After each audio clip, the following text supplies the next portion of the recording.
പ്രത്യേകിച്ച് ഒരു വിശേഷണങ്ങളുടെയും ആവശ്യമില്ലാത്ത, എന്നാൽ വിശേഷണങ്ങളൊന്നുമില്ലാതെ നമുക്ക് പരിചയപ്പെടുത്താൻ കഴിയാത്ത മലയാളത്തിൻ്റെ മഹാനടൻ പത്മശ്രീ ഭരത് മോഹൻലാൽ ഇന്ന് നമ്മോടൊപ്പം ഉണ്ട്. അദ്ദേഹത്തോട് സംസാരിക്കാം. പുതിയ സിനിമയായ എന്നും എപ്പോഴുമിൻ്റെ വിശേഷങ്ങൾ പങ്കുവയ്ക്കുകയും ചെയ്യാം. ലാലേട്ടാ, ഇപ്പോൾ സത്യനന്ദിക്കാട് മോഹൻലാൽ കൂട്ടുകെട്ട് അപ്പുണ്ണിയിലൂടെയാണ് 84 അപ്പുണ്ണിയിലൂടെയാണ് തുടങ്ങുന്നത്. അതിനു മുമ്പ് അദ്ദേഹത്തിൻ്റെ ആദ്യത്തെ സിനിമ മുതൽ ഞാനുണ്ട്, കുറുക്കൻ്റെ കല്യാണം. അപ്പോൾ ഏകദേശം ഇപ്പോൾ 30 വർഷം കഴിഞ്ഞു. അപ്പോൾ ഈ 30 വർഷത്തിനിടയ്ക്ക് അദ്ദേഹം ചെയ്ത സിനിമകളിൽ 50% സിനിമകൾക്ക് മുകളിൽ ലാലേട്ടൻ തന്നെയായിരുന്നു നായകൻ. അതിനകത്ത് ഏകദേശം ഒരു 80% സിനിമയ്ക്ക് മുകളിൽ കൾട്ട് സിനിമകളാണ്. കാരണം ഇന്നും മലയാളികൾ ദൈനംദിന ജീവിതത്തിൽ സംസാരിക്കുന്ന ലാംഗ്വേജിൽ ഇതിനകത്ത് ഡയലോഗ്സ് പലതും വരാറുണ്ട്. അപ്പോൾ ഇപ്പോൾ ഈ നമ്മൾ പുതിയ സിനിമയിലേക്ക്, അതായത് എന്നും എപ്പോഴും എന്ന സിനിമയിലേക്ക് എത്തി നിൽക്കുമ്പോൾ എന്നും എപ്പോഴും എന്നുള്ള ആ പേരിന് നിങ്ങളുടെ ഈ എന്നും എപ്പോഴുള്ള സൗഹൃദമായിട്ട് എന്തെങ്കിലും ഒരു കണക്ഷൻ ഉണ്ടോ? ബോധപൂർവം ഇല്ലെങ്കിലും ബോധമില്ലാത്ത തരത്തിൽ അതുണ്ടെന്നാണ്. ബോധം എന്ന് പറയുന്നത് വലിയൊരു വാക്കല്ലേ. അപ്പോൾ തീർച്ചയായിട്ടും എന്നും എപ്പോഴും എന്നുള്ള പേരിട്ടിട്ട് സത്യേട്ടൻ ഞാൻ ഈ സിനിമയ്ക്ക് പേരിട്ടു എന്നും എപ്പോഴും എന്നാണ്. അതിനൊരുപാട് അർത്ഥങ്ങളുണ്ട് അല്ലേ. ആ സിനിമയിലെ ഏറ്റവും ക്രൂഷ്യലായിട്ടുള്ള ഒരു സീനിൽ പറയുന്ന ഒരു ഡയലോഗാണ്, വക്കീൽ ഹാപ്പി ആയിരിക്കണം എന്നും എപ്പോഴും. അതിനൊരുപാട് തലങ്ങളുണ്ട്. തീർച്ചയായിട്ടും ആ സൗഹൃദത്തിൻ്റെ അതെല്ലാം അതിൽ വരുന്നു. ഒരു എന്നും എപ്പോഴും സത്യൻ അന്തിക്കാട് എന്ന് പറഞ്ഞ് ഞാനൊരു ബ്ലോഗ് വരെ എഴുതി. ഇപ്പോൾ എന്നും എപ്പോഴും സത്യൻ അന്തിക്കാട് മോഹൻലാൽ എന്ന് വേണമെങ്കിൽ പറയാം അല്ലേ. ഒരുപാട് മാനങ്ങളുള്ളൊരു ടൈറ്റിലാണ്. ആ സിനിമയ്ക്ക് വേറൊരു ടൈറ്റിൽ ഇട്ടിരുന്നെങ്കിൽ നന്നാവില്ലെന്ന് തോന്നുന്ന തരത്തിൽ ആ ടൈറ്റിൽ അതുമായിട്ട് നല്ല ബ്ലെൻഡ് ചെയ്ത് പോയി.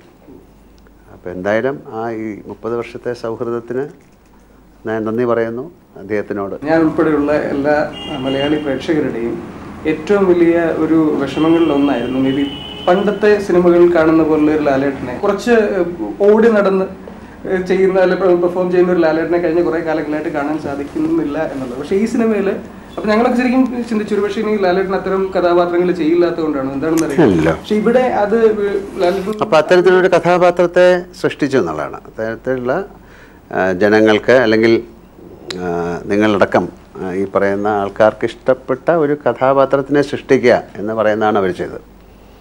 പിന്നെ അതിൽ വളരെയധികം സത്യസന്ധതയുള്ള ഒരാളാക്കി അതിനെ മാറ്റി. അല്ലേ, അയാൾ ചെയ്യുന്ന ജോലിയോട് അയാൾക്ക് ഭയങ്കര ഇഷ്ടമാണ്, പക്ഷെ ഒരുപാട് ലതാജിക്കായിട്ടുള്ള ഒരാളാണ്. അതിപ്പോൾ അയാൾക്ക് ഒരുപാട് കോംപ്ലക്സ് ഉള്ള ആളാണ്. അപ്പോൾ അങ്ങനെ ഒരുപാട് സ്റ്റഡി ചെയ്തിട്ടുണ്ടാക്കിയൊരു ക്യാരക്ടറാണ്. അയാൾക്ക് വളരെ കുഞ്ഞുങ്ങളുടെ സ്വഭാവമുള്ള ഒരാളാണ്, പെട്ടെന്ന് വയലൻ്റ് ആവുന്ന ആളാണ്, മദർ ഒബ്സെഷനുള്ള ആളാണ്. അയാൾക്ക് ജോലി ചെയ്യാൻ ഇഷ്ടമാണ്, പക്ഷേ അയാളുടെ കാലിബറിൽ അല്ലെങ്കിൽ അങ്ങനെയുള്ളൊരു കാര്യം അയാൾക്ക് കിട്ടുന്നില്ല. അങ്ങനെ കിട്ടിയപ്പോൾ അത് വലിയ കോംപ്ലിക്കേഷനിലേക്ക് പോയി. പക്ഷേ അതൊരു ഒരു ട്രൂ ജേർണലിസ്റ്റിൻ്റെ ധർമ്മമാണ് എന്ന് വിചാരിച്ച് അയാൾ അതിൻ്റെ പുറകെ നടക്കുകയാണ്. എന്നിട്ട് അയാൾ അതിൽ സക്സസ്ഫുള്ളാകുന്നു.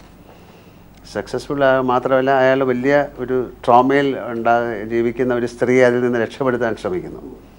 അവർ തമ്മിൽ പ്രണയമാകാം, ആകാതിരിക്കാം, പക്ഷേ എല്ലാവിധ ഒരു പോസിറ്റീവ് സൂചനയായിട്ട് ആ സിനിമ എൻഡ് ചെയ്യുന്നു. അപ്പോൾ വളരെ ഒരു ചെറിയ ഒരു കഥയെ, അല്ലെങ്കിൽ വേണമെങ്കിൽ 1 മണിക്കൂർ അല്ലെങ്കിൽ ഒരു 5 മിനിറ്റ് കൊണ്ട് വായിച്ചു തീർക്കാവുന്ന കഥയെ ഏറ്റവും മനോഹരമായിട്ട് പ്രസൻറ്റ് ചെയ്യാൻ സാധിച്ചു. അപ്പോൾ അതിൻ്റെ ഒരു ഭാഗമായി വിനീതൻ പിള്ള നമുക്ക് സാധിച്ചു. അപ്പോൾ വിനീതൻ പിള്ളയ്ക്ക് ഒരുപാട് റിലാക്സ്ഡ് ആയിട്ടുള്ള ആളാണ്.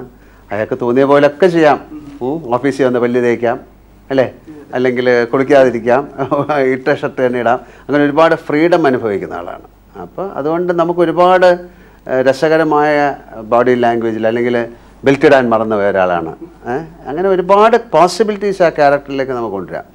അല്ലാതെ ഇപ്പം ദൃശ്യം എന്നുള്ള സിനിമയിൽ ഒരു തരത്തിലും അങ്ങനെ ചെയ്യാൻ പറ്റില്ല. അല്ലെങ്കിൽ ഏത് സിനിമയായാലും നമുക്ക് പറ്റുന്ന കഥാപാത്രത്തിന് നമുക്ക് ആവശ്യമുള്ള കാര്യങ്ങളെ ചെയ്യാൻ പറ്റുള്ളൂ. സത്യനാന്തിക്കാൻ്റെ മുൻകാല ചിത്രങ്ങളിലൊക്കെ അതിലെ കഥാപാത്രങ്ങൾ ഗതികേടിൻ്റെ അവസ്ഥയിൽ നിൽക്കുന്ന ആൾക്കാരാണ്. അയാൾ എന്തും ചെയ്യും. അതെ, അപ്പോൾ അതുപോലെയാണ് ഇയാൾക്കും അവസാനം ഒരു പ്രോബ്ലമായി മാറുകയാണ്. ഇയാൾക്ക് എങ്ങനെയെങ്കിലും ആ ഇൻ്റർവ്യൂ ചെയ്യാനേ പറ്റുള്ളൂ. അതിനുവേണ്ടിയുള്ള ശ്രമങ്ങൾ അയാൾ കണ്ടെത്തുന്നത് ഒരു സ്ത്രീയെയും അവരുടെ കുടുംബത്തെയും അവർ അനുഭവിക്കുന്ന പ്രോബ്ലത്തെയാണ്. എന്നിട്ടും അയാൾ പറഞ്ഞു, ഞാനിതെല്ലാം ചെയ്തത് ഇതിന് വേണ്ടിയിട്ടില്ല, ഈ ഇൻ്റർവ്യൂവിന് വേണ്ടിയിട്ടില്ല എന്ന് പറയുന്ന സമയത്താണ് അവർ ആ ഇൻ്റർവ്യൂ ചെയ്യാൻ. അപ്പോൾ വിനീതൻ പിള്ള എന്ന് പറയുന്ന ആൾക്ക് ഒരുപാട് ഫ്രീഡമുണ്ട്. അങ്ങനെ അഭിനയിക്കാൻ അതിൻ്റെ സംവിധായകൻ സമ്മതിക്കുന്നു. കൂടെ അഭിനയിക്കുന്നവരും അതിനെ ഹെൽപ്പ് ചെയ്യുന്നു. അവരും ഇപ്പോൾ മഞ്ജു വാര്യരായാലും അതിലഭിനയിച്ച ഇന്നസെൻ്റ് ആയാലും ബാക്കി എല്ലാവരും ആ കഥാപാത്രങ്ങളെ സൃഷ്ടിച്ചതിൽ വലിയൊരു പങ്കുണ്ട്. അങ്ങനെ ഒരു നല്ല ആർട്ടിസ്റ്റുകൾ കൂടെ നിൽക്കുമ്പോഴാണ് നമുക്കും പെർഫോം ചെയ്യാൻ പറ്റുന്നത്. ഈ കൂടെ അഭിനയിച്ച ആൾക്കാരെ പറ്റി പറയാം. മഞ്ജു വാര്യറിലേക്ക് വരുന്നതിന് മുൻപ് ഒരുപാട് പുതിയ ആൾക്കാർ സിനിമയിൽ ലാലേട്ടനോടൊപ്പം ഉണ്ട്. അതിൽ തന്നെ ആദ്യമായി ആക്ട് ചെയ്യുന്നവരോ അല്ലെങ്കിൽ ലാലേട്ടനോടൊപ്പം ആദ്യമായി പെർഫോം ചെയ്യുന്നവരും ഒരുപാടുണ്ട്. അപ്പോൾ ലാലേട്ടനെ പോലെ ഒരാൾക്ക് പുതിയ ആൾക്കാർ കൂടെ നിൽക്കുന്ന സമയത്ത് ഒരുപക്ഷെ അവരൊരുപാട് ടേക്കുകൾ എടുത്തേക്കാം. അപ്പോൾ അത്തരം പ്രശ്നങ്ങൾ വരുന്ന സമയത്ത് എങ്ങനെയാണ്? നമുക്ക് ഏറ്റവും നന്നായിട്ട് നമ്മൾ ഒരു 15 ടേക്ക് എടുത്താലും ഒരു കുഴപ്പമില്ല അല്ലേ? അയാൾ ഏറ്റവും നന്നായിട്ട് പെർഫോം ചെയ്യണം, അല്ലെങ്കിൽ ആ സീൻ മോശമായി പോയില്ലേ? അപ്പം ഞാനും ഒരു ടേക്ക് എടുത്തിട്ട് ടേക്ക് 2 ടേക്ക് 3 ടേക്ക് 4 ഒക്കെ ആയിട്ടുണ്ടാവും. അപ്പോൾ പുതിയ ആളെന്നുള്ള കാര്യമില്ല, അവരെ ഏറ്റവും നന്നായിട്ട് പെർഫോം ചെയ്യാൻ നമ്മൾ സഹായിക്കുക എന്നുള്ളതാണ്.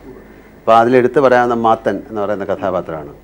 അയാൾ അമേരിക്കയിൽ നിന്ന് വന്ന ഒരാളാണ്, ആദ്യമായിട്ടാണ് നമ്മുടെ കൂടെ അഭിനയിക്കുന്നത്. പക്ഷേ അയാൾക്ക് ഒരു പെർപ്ലക്സ്ഡ് ആവും. പക്ഷെ നമ്മൾ അയാളെ തമാശകൾ പറയും, കാര്യങ്ങളൊക്കെ പറഞ്ഞ് ശരിക്കും അതുപോലെ ഒരാളായിട്ട് അതിനെ മാറ്റിയെടുക്കുകയാണ്. പക്ഷേ ആ ടുവേഴ്സ് എൻഡായപ്പോൾ അയാൾ വളരെ ഫ്രീ ആയി, അയാൾ അതിനെ എൻജോയ് ചെയ്യാൻ തുടങ്ങി.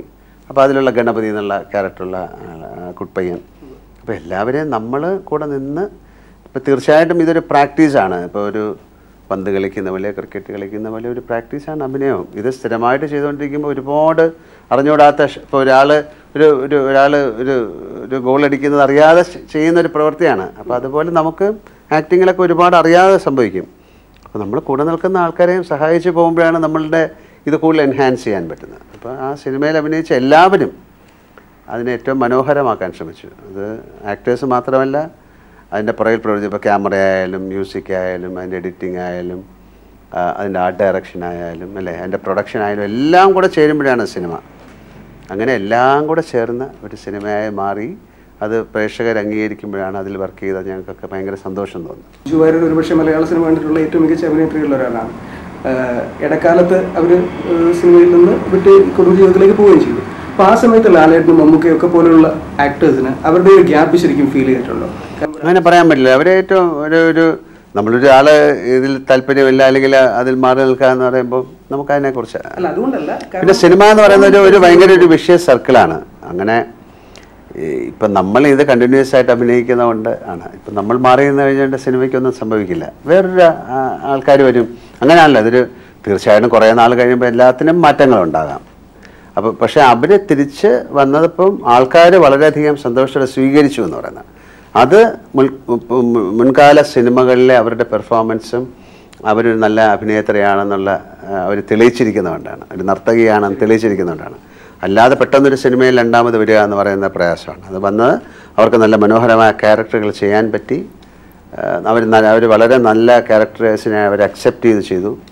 അതാണ് ഞാൻ പറയുന്നത്. ഇതിന് ബേസിക്കായിട്ട് ഒരു ആക്ടർ ഏറ്റവും ആവശ്യമുള്ള കോമൺ സെൻസ് എന്നാണ് പറയുന്നത് അല്ലേ. ഇപ്പം ഞാൻ ആ കഥാപാത്രത്തെ എങ്ങനെ ചെയ്യണം ആദ്യം ഞാൻ തന്നെ തീരുമാനിക്കണം. അത് എൻ്റെ ലിമിറ്റേഷൻസ് അല്ലെങ്കിൽ കാര്യങ്ങളൊക്കെ വെച്ചിട്ട് ഞാൻ തന്നെ മോൾഡ് ചെയ്തെടുക്കണം. അത് മനോഹരമായിട്ട് ചെയ്യാൻ അറിയാവുന്ന ഒരാളായിട്ടാണ് മഞ്ജു വാര്യർ ഞാൻ കണക്കാക്കുന്നത്. അതുകൊണ്ട് അവർ വളരെ സക്സസ്ഫുള്ളായിട്ട് അത് ചെയ്തു. ഇപ്പം രണ്ടാമത്തെ വരവിൽ ലാലേട്ടനോടൊപ്പം അഭിനയിക്കുന്ന ആദ്യത്തെ സിനിമയാണ്. 14-15 വർഷങ്ങൾക്ക് ശേഷമാണ് തിരിച്ച് സിനിമയിലേക്ക് വരുന്നത്. ഇതിനു മുമ്പ് നിങ്ങൾ ഒരുമിച്ച് 2 സിനിമകൾ ചെയ്തിട്ടുണ്ട്. അപ്പോൾ അന്ന് ഉണ്ടായിരുന്ന ആ ഒരു കെമിസ്ട്രി ഇപ്പോഴും വളരെ ഈസി ആയിട്ട് തന്നെ വർക്കൗട്ട് ആയിരുന്നു തുടക്കത്തിൽ? അത് തീർച്ചയായിട്ടും ആ കഥാപാത്രങ്ങളുടെ ഒരു ഇങ്ങനെ ഉണ്ടാക്കിയെടുക്കുന്നതിലാണ് അല്ലേ. ആറാം തമ്പുരാൻ എന്ന് പറയുന്ന സിനിമയിൽ അവർ വളരെ തെറിച്ചൊരു പെൺകുട്ടിയാണ്. കാര്യം അവർക്ക് അങ്ങനെ നിൽക്കാൻ പറ്റുള്ളൂ, അവർക്ക് ഫൈറ്റ് ചെയ്ത് നിൽക്കേണ്ട ഒരാളാണ്. കന്മതത്തിലും അവർ വളരെ ബോൾഡായിട്ടുള്ളൊരു സ്ത്രീയാണ്. ഈ സിനിമയിലും അവർ വളരെയധികം ജീവിത പ്രശ്നങ്ങൾ അഭിമുഖീകരിക്കേണ്ടി വരുന്ന സ്ത്രീയാണ്. നമുക്ക് ഈ 14-15 വർഷം എന്ന് പറയുന്ന ഗ്യാപ്പൊന്നും നമുക്ക് ഫീൽ ചെയ്യില്ല. അപ്പോൾ ആദ്യത്തെ ഷോട്ട് കഴിയുമ്പോൾ ആ സിനിമയിലേക്ക് നമ്മൾ അക്ലമറ്റൈസ്ഡ് ആയി കഴിഞ്ഞു. പിന്നെ അവരും ബ്രില്യൻ്റ് ആയിട്ടുള്ളൊരു ആക്ട്രസ്സാണ്. അവർക്ക് ആ സിറ്റുവേഷനോ അല്ലെങ്കിൽ ആ ക്യാരക്ടറിനെ എങ്ങനെ ഹാൻഡിൽ ചെയ്യാൻ വളരെ നമ്മൾ പറയാതെ തന്നെ അറിയാം. അതുകൊണ്ട് പിന്നെ തീർച്ചയായിട്ടും സത്യേട്ടനെ കമ്മ്യൂണിക്കേറ്റ് ചെയ്തിരിക്കുന്ന വിധം അവരെ പാമ്പർ ചെയ്തിട്ടാണ് ഞങ്ങൾ കൊണ്ടുപോയിരിക്കുന്നത്. അല്ലാതെ അവർക്കൊരു ടെൻഷൻ കൊടുത്ത് നമ്മൾ സീൻ അഭിനയിക്കാൻ തീർച്ചയായിട്ടും അത്തരം കാര്യങ്ങൾ ചെയ്തതുകൊണ്ട് അവർ ഏറ്റവും മനോഹരമാക്കിയ ക്യാരക്ടറിനെ ചെയ്തു. അഡ്വക്കേറ്റ് ദീപ ഏറ്റവും നന്നാവുമ്പോഴാണ് വിനീതം പിള്ളയെ നന്നാകുന്നത് അല്ലേ. അപ്പോൾ അതിലെ എല്ലാ കഥാപാത്രങ്ങളും നന്നാവുമ്പോഴാണ് ആ സിനിമ നന്നാവുന്നത്. ആ സിനിമ നന്നാകുമ്പോഴാണ് മലയാള സിനിമ നന്നാകുന്നത്. അങ്ങനെ ഒരുപാട് സത്യനന്ദിക്കാട് സിനിമകൾ എന്ന് പറയുമ്പോൾ ഗൗരവപരമായിട്ടുള്ള വിഷയങ്ങൾ ഹ്യൂമറിലൂടെ പറഞ്ഞു പോകുന്ന, എത്ര ഭീകരമായ പ്രശ്നങ്ങളാണെങ്കിലും അത് നർമ്മത്തിലൂടെ പറഞ്ഞു പോകുന്ന സിനിമകളാണ്. അപ്പോൾ ഇത്തരം സിനിമകളിലൊക്കെ തന്നെ ലാലേട്ടനോടൊപ്പം ഒരുപക്ഷെ മറ്റൊരു കഥാപാത്രം ചെയ്യുന്ന ഒരുപക്ഷെ ജഗതിയോ അല്ലെങ്കിൽ ജഗതി ശ്രീകുമാറോ അല്ലെങ്കിൽ ശ്രീനിവാസനുണ്ട്, അല്ലെങ്കിൽ ഒരുപാട് പേരുണ്ട്, ജഗദീഷ് ഉണ്ട്. അപ്പോൾ ഇപ്പൊ ഇതിനകത്ത് ഇന്നസെന്റിനോടൊപ്പം വർക്ക് ചെയ്യുന്ന സമയത്ത് അവരുടെ കെമിസ്ട്രി, അദ്ദേഹം ഇപ്പൊ MP ആണ്, മാത്രമല്ല ഈ പറഞ്ഞ ജീവിതത്തിൽ ഒരു മോശാവസ്ഥയിലൂടെ ഇടക്കാലത്ത് കടന്നു പോവുകയും ചെയ്തിട്ടുണ്ട്. അപ്പം ആ ഒരുമിച്ച് വർക്ക് ചെയ്യുന്ന സമയത്ത് എന്തെങ്കിലും വ്യത്യാസം തോന്നിയിട്ടുണ്ട്? അയാൾ കുറച്ചുകൂടെ ഊർജ്ജസ്വലനായിട്ടിരിക്കുന്നതായിട്ടാണ് എനിക്ക് തോന്നുന്നത്. നമ്മുടെ ഈ സിനിമയിൽ അദ്ദേഹത്തിൻ്റെ എന്താ പറയണ്ടേ, കുറച്ച് ദിവസങ്ങളെ പുള്ളിക്ക് തരാൻ പറ്റുള്ളൂ, അല്ലെങ്കിലും എന്തായാലും ഈ സിനിമയിൽ ഉണ്ടെന്ന് ഞങ്ങൾ തീരുമാനിക്കുകയാണ്. പിന്നെ ഇന്നസെന്റിന് ഒരുപാട് ഇപ്പം പഴയതുപോലെ ചിലപ്പോൾ ഒരു പക്ഷേ ഓടിച്ചാടി അങ്ങനെയൊക്കെയുള്ള കാര്യങ്ങളൊക്കെ ചെയ്യാൻ പ്രായം അല്ലെങ്കിൽ അദ്ദേഹത്തിന് അത് അനുവദിക്കുന്നില്ല. അപ്പം അദ്ദേഹത്തിന് പറ്റും മനോഹരമായിട്ട് ചെയ്യാൻ അദ്ദേഹം ശ്രമിക്കും. ഇതിലെ കഥാപാത്രത്തെ ഏറ്റവും നന്നായിട്ട് ചെയ്താൽ ഇല്ലേ, ഇതിന് പകരം നമുക്ക് അപ്പോൾ സത്യേട്ടന് വളരെ ബ്രില്യൻ്റായിട്ട് മാത്തൻ എന്നൊരാളെ ഞാൻ എനിക്ക് തന്നു.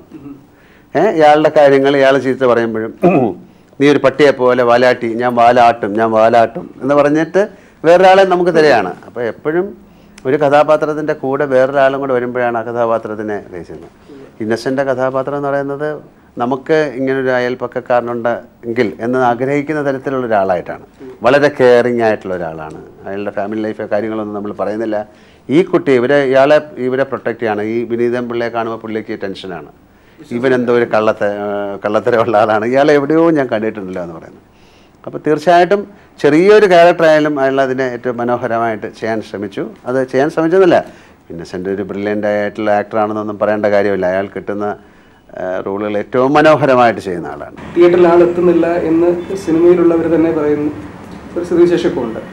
അപ്പോൾ പക്ഷെ എന്നിരുന്നാലും ഇപ്പം എന്നപ്പോഴും റിലീസായതിനു ശേഷം ഫാമിലി ഓഡിയൻസ് ഒരുപാട് തിയേറ്ററിലേക്ക് വരികയും ചെയ്യുന്നുണ്ട്. അപ്പോൾ ശരിക്കും പറഞ്ഞതുപോലെ ഒരു പ്രതിസന്ധി എന്ന് പറയുന്ന സംഗതി സിനിമയ്ക്കുള്ളിലുണ്ടോ? അതിനെക്കുറിച്ച് വളരെയധികം പറയാൻ പറ്റില്ല. ഇപ്പോൾ ഇതിനു മുമ്പ് ദൃശ്യം എന്നൊരു സിനിമ വന്നിരുന്നു അല്ലേ, അതിന് ഭയങ്കരമായി തിയേറ്ററിൽ ആൾ വന്നതാണ് അല്ലേ. അതൊരു കുടുംബചിത്രമാണ്. എന്നും എപ്പോഴും ഒരു കുടുംബചിത്രം എന്ന് പറയാൻ അത്ര അങ്ങനെ പെട്ടെന്ന് പറയാൻ പറ്റില്ല. പിന്നെ ഒരു ഇതൊരു എൻ്റർടൈൻമെൻ്റ് എന്ന് പറഞ്ഞാൽ എല്ലാ ഘടകങ്ങളും കൂടെ ചേരുമ്പോഴാണ് എൻ്റർടൈനർ ആവുന്നത്. അല്ലാതെ നമ്മളൊരു സിനിമ എടുത്തിട്ട് തിയേറ്ററിൽ ആൾ വരുന്നില്ലെന്ന് സങ്കടപ്പെട്ടിട്ട് കാര്യമില്ല. കാര്യം അവർക്കും ഇഷ്ടപ്പെടുന്ന എന്തെങ്കിലും എലിമെൻറ്റുകൾ ഉണ്ടാകണം. ഇപ്പോൾ എന്നും എപ്പോഴും എന്നുള്ള സിനിമയിൽ ഒരുപാട് ഫാമിലി വരുന്നു എന്ന് പറഞ്ഞു കഴിഞ്ഞാൽ ആ ഫാമിലിക്ക് ഇഷ്ടമാകുന്ന ഒരുപാട് ഘടകങ്ങൾ അതിലുണ്ട്. അല്ലെങ്കിൽ ഒരുപാട് സിനിമ കാണാത്ത അല്ലെങ്കിൽ സിനിമയ്ക്ക് സ്ഥിരമായിട്ട് പോകാത്ത ഒരുപാട് ഫാമിലിയിലെ മെമ്പേഴ്സ്, ഒരുപാട് പ്രായമായ ആൾക്കാർ എനിക്ക് ആ സിനിമ കാണണമെന്ന് പറഞ്ഞാൽ ആ സിനിമ കാണാൻ വരുന്നു. അപ്പോൾ അതിലെന്തോ ഉണ്ട്, ഒരു മാജിക്കുണ്ട്. അത് സത്യൻ അന്തിക്കാട് എന്ന് പറയുന്ന സംവിധായകൻ്റെ മാജിക്കാണ്, ആ കഥയുടെ മാജിക്കാണ്, എല്ലാം കൂടെ ചേരുന്നതാണ് ആ സിനിമ. അപ്പം തിയേറ്ററിലേക്ക് ആളിനെ കൊണ്ടുവരിക എന്ന് പറയുന്നത് വലിയ പ്രയാസമുള്ള കാര്യമാണ്. ഇതിപ്പോഴല്ലല്ലോ, പണ്ട് കാലം മുതലേ അങ്ങനെ തന്നെയാണ്. പണ്ട് കാലത്ത് സിനിമാ തിയേറ്ററുകൾ കുറവായിരുന്നു, അല്ലെങ്കിൽ ടെലിവിഷൻ ഒരുപാട് കാര്യങ്ങളില്ലേ, പിന്നെ ഒരുപാട് ഓപ്ഷൻസ് ഉണ്ട്. ഇന്നിപ്പോൾ ഞാൻ സിനിമ കാണാൻ പോയില്ലെങ്കിൽ എനിക്ക് TV-യിൽ വേറൊരു കാര്യം കാണാം, ലാപ്ടോപ്പിൽ കാണാം, സിനിമ എങ്ങനെ വേണമെങ്കിലും കാണാവുന്ന തരത്തിലായി. പക്ഷെ അതിനെയൊക്കെ മറികടന്നുകൊണ്ട് ആൾക്കാരെ തിയേറ്ററിലേക്ക് കൊണ്ടുവരിക എന്ന് പറയുന്നത് അതിൻ്റെ പുറകിൽ വളരെയധികം ശ്രമം വേണം, നല്ലൊരു ഹോംവർക്ക് വേണം, ഒരുപാട് കാര്യങ്ങൾ. ഒരു ആക്ടറായാലും ശരി, അല്ലെങ്കിൽ ഒരു ഡയറക്ടറായാലും, എല്ലാത്തിനും ഒരു പ്രൊഡ്യൂസറായാലും ഒക്കെ ആ സിനിമയെ എത്രത്തോളം നന്നാക്കണമെന്ന്, അല്ലെങ്കിൽ സിനിമ ചെയ്യരുത്, അങ്ങനെയാണ്. അപ്പോൾ സിനിമ തിയേറ്ററിലേക്ക് ആളെ കൊണ്ടുവരിക എന്ന് പറയുന്നത് ഒരു കഴിവ് തന്നെയാണ്. അപ്പം നമ്മൾ ജനങ്ങളോട് അതിന് നന്ദി പറയുന്നു. ഈ സിനിമ ഇത്രയും സക്സസ്ഫുള്ളാക്കിയ, ഈ സിനിമയെ അക്സെപ്റ്റ് ചെയ്ത് കേരളത്തിലെ സിനിമയെ സ്നേഹിക്കുന്ന ജനങ്ങളോട് നന്ദി പറയാം, അല്ലാതെ എന്താ പറയുക. ലാലേട്ടൻ്റെ ആദ്യകാലം മുതലുള്ള സിനിമകൾ മുതൽ ഇപ്പം ഏറ്റവും ഒടുവിൽ വരെ വന്നു കഴിഞ്ഞാലും ലാലേട്ടൻ ആസ് എൻ ആക്ടർ ഫ്ലെക്സിബിൾ ആണെന്നുള്ളത് മാറ്റി വെച്ച് കഴിഞ്ഞാൽ ഫിസിക്കലിയും ലാലേട്ടൻ ഭയങ്കര ഫ്ലെക്സിബിളാണ്. ഫിസിക്കൽ ഫ്ലെക്സിബിലിറ്റി എന്ന് പറയുമ്പോൾ ഞാൻ ഉദ്ദേശിക്കുന്നത് ആക്ച്വൽ ഫ്ലെക്സിബിലിറ്റിയാണ്. ഞാൻ അത്യാവശ്യം മാർഷൽ ആർട്സ് ചെയ്യുന്ന ഒരാളാണ്. അപ്പോൾ ആദ്യത്തെ മുതലുള്ള സിനിമകൾ വെച്ച് ലാലേട്ടൻ്റെ എന്താ പറയുന്നത് ആക്ഷൻ സീക്വൻസിനിടയിൽ ലാലേട്ടൻ സ്പ്ലിറ്റ്സ് ചെയ്യാറുണ്ട്. അതേയുള്ളൂ. ഇപ്പോഴും അത്തരം കാര്യങ്ങളെല്ലാം തന്നെ ചെയ്യാറുണ്ട്. എനിക്ക് അറിയേണ്ട ഇത്രയേ ഉള്ളൂ, ഇത് ലാലേട്ടൻ ശരിക്കും റെഗുലറായിട്ട് ട്രെയിൻ ചെയ്യുന്ന ഒരു വ്യക്തിയാണോ, അതോ ഇത് ഒരു ഈ പറഞ്ഞതുപോലെ നാച്ചുറലി വന്നു പോകുന്ന? കാരണം ഫ്ലെക്സിബിലിറ്റി എന്ന് പറയുന്നത് തീർച്ചയായും ഫ്ലെക്സിബിലിറ്റി നമ്മൾ ഇടയ്ക്ക് ട്രെയിൻ ചെയ്തില്ലെങ്കിൽ ഉണ്ടാവില്ല. അപ്പം നമ്മളൊരു ശരീരത്തിനെ ഒരു മസിൽ ബിൽഡ് ചെയ്യുന്നതിനെക്കാട്ടിലും ഇനി മസിൽ ബിൽഡ് ചെയ്തിട്ടൊന്നും കാര്യമില്ല. നമ്മൾ ഏറ്റവും ഫ്ലെക്സിബിൾ ആകാൻ നോക്കുക എന്നുള്ളതാണ്. അപ്പോൾ ഒരു മസിലൊക്കെ ടോൺ ചെയ്ത് ഫ്ലെക്സിബിൾ ആകാനുള്ള കാര്യങ്ങൾ നമ്മൾ ചെയ്യാറുണ്ട്. അതേപോലെ ഇപ്പം മാർഷൽ ആർട്സുമായിട്ട് ബന്ധപ്പെട്ട് ലലൻ തായ്ക്വാണ്ടോയുടെ ബ്രാൻഡ് അംബാസിഡറായി, അതേപോലെ ബ്ലാക്ക് ബെൽറ്റ് നേടുകയുണ്ടായി. അപ്പോൾ ഇത്തരം സംഗതികളൊക്കെ ഈ മാർഷൽ ആർട്സുമായിട്ട് ഇപ്പോഴും ബന്ധപ്പെട്ട് നമ്മൾ ഒരുപാട് സിനിമകളിൽ ആക്ഷൻസ് ചെയ്തു അല്ലേ? അത്തരം കാര്യങ്ങൾ ചെയ്തുകൊണ്ട് അവരൊരു ബ്രാൻഡ് അംബാസിഡർ വരെ തന്നാണ്. പക്ഷെ അത് എല്ലാ സ്കൂളുകളിലും, ഇപ്പോൾ എസ്പെഷ്യലി പെൺകുട്ടികളുടെ സ്കൂളുകളിൽ അത് പഠിപ്പിക്കാൻ തുടങ്ങി. അത് ശരിക്കൊരു ഒരു എക്സസൈസ് എന്നുള്ളതിനേക്കാളും കൂടുതൽ ഒരുപാട് വേറെ കാര്യങ്ങൾ മോൾഡ് ചെയ്യുന്നതാണ്. നിങ്ങൾ ഒരു മാർഷൽ ആർട്ട് ചെയ്യുന്ന ആളാണെന്ന് അറിയാം. അപ്പോൾ അത്തരം കാര്യങ്ങൾ, ഗുണകരമായ കാര്യങ്ങളിലേക്ക് നമുക്ക് സഞ്ചരിക്കാൻ സാധിക്കുന്നു. അതും സിനിമയിൽ ഉള്ളത് കൊണ്ടാണ്. അപ്പോൾ നമ്മൾ വേറെ മാർഷൽ ആർട്ടിൻ്റെ കുറേ സിനിമകൾ ചെയ്തിട്ടുണ്ട്. അപ്പോൾ ഇനി വരുന്ന സിനിമയിൽ പോലും ഇപ്പോൾ അടുത്ത എൻ്റെ റിലീസാകാൻ പോകുന്ന സിനിമ ലൈല ഓ ലൈല എന്നാണ്. വളരെ കാലത്തിന് ശേഷം ഏറ്റവും ഭയങ്കരമായ ആക്ഷൻ ചെയ്തൊരു സിനിമയാണത്. അപ്പോൾ അതിൽ ഈ പറഞ്ഞ പോലെ ഒരുപാട് കിക്കും കാര്യങ്ങളും ആ സിനിമ ഡിമാൻഡ് ചെയ്യുന്നതുകൊണ്ടാണ് നമ്മളത് ചെയ്യുന്നത്. ഇന്നും എപ്പോഴും എന്ന സിനിമയ്ക്ക് ശേഷം മോഹൻലാൽ സത്യനന്ദിക്കാട് കൂട്ടുകെട്ടിൻ്റെ ഒരു സിനിമ അടുത്ത് തന്നെ പ്രതീക്ഷിക്കാൻ സാധിക്കുന്നു? തീർച്ചയായിട്ടും പ്രതീക്ഷിക്കുന്നുണ്ടൊരു കുഴപ്പമില്ല. എന്താണ് പ്രതീക്ഷിക്കുന്നത് നമുക്കറിയില്ല. എന്തായാലും എപ്പോഴും അങ്ങനെ പറയുന്ന പോലെ ഇപ്പോൾ സത്യേനോട് ചോദിച്ചു കഴിഞ്ഞാൽ ഏറ്റവും ഇഷ്ടപ്പെട്ട സിനിമ ഏതാണെന്ന് ചോദിച്ചാൽ ഇനിയും വരാനിരിക്കുന്ന സിനിമ എന്നായിരിക്കും പറയുന്നത്. അതുപോലെ ഇതിലും നല്ലൊരു സിനിമയായിട്ട്, ഇതിലും നല്ല സിനിമ എന്ന് പറഞ്ഞാൽ ഇതിനെ കമ്പയർ ചെയ്യുന്ന സിനിമയല്ല, എല്ലാവർക്കും ഇഷ്ടപ്പെടുന്ന അല്ലെങ്കിൽ പ്രേക്ഷകർക്ക് ഇഷ്ടപ്പെടുന്ന ഒരു സിനിമയായിട്ട് ഞങ്ങൾ വീണ്ടും വരാം. അതുവരെ ദയവ് ഇത് കാത്തിരിക്കൂ. എന്നും എപ്പോഴും ഞങ്ങളോടൊപ്പം നിങ്ങളും ഉണ്ടാകുന്ന പ്രതീക്ഷയോടുകൂടി എല്ലാവർക്കും നല്ല ആശംസകൾ നേരുന്നു. നന്ദി, നമസ്കാരം.